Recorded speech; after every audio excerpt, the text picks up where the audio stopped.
अस्सलाम वालेकुम नाज़रीन, आज मैं आपके लिए लेकर आ गया हूँ एक ऐसा छोटा सा फ्रिज लेकर आ गया हूँ जिसको जहाँ पर अपना गाड़ी में मोबाइल लगाते हैं वहाँ पर चलने वाला ये फ्रिज आ गया है। बहुत ही ये देख रहे छोटा सा फ्रिज है। इसको आप बिजली के ऊपर चला सकते हैं, इसको आप गाड़ी में लगा सकते हैं, 12 वोल्ट के ऊपर इसको आप चला सकते हैं। यहाँ पे इसको आप 12 वोल्ट के ऊपर चलाना चाहें, बिजली के ऊपर चलाना चाहें, AC करंट के ऊपर चलाना चाहें, DC पे चलाना चाहें तो ये आपको मिल जाएगी 7 स्टार इलेक्ट्रॉनिक्स की तमाम ब्रांचेज के ऊपर।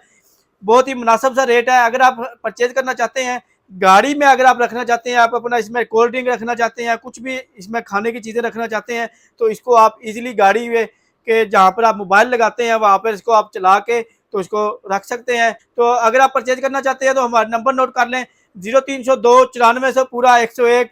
और अगर आप शॉप विजिट करना चाहें लाहौर जोहर टाउन जीवन मार्केट में गौरमेंट बेकरी से पहले ब्लू कलर का शायद प्लाजा है, तो इस्लामाबाद जिला और मरकज में अलगफार शॉपिंग मॉल है, उसकी बेसमेंट में 18 नंबर शॉप है। शॉप पर विजिट करके भी ले सकते हैं। और अगर आपने जो है ऑनलाइन ऑर्डर बुक करवाना है तो ऑनलाइन ऑर्डर बुक भी करवा सकते हैं।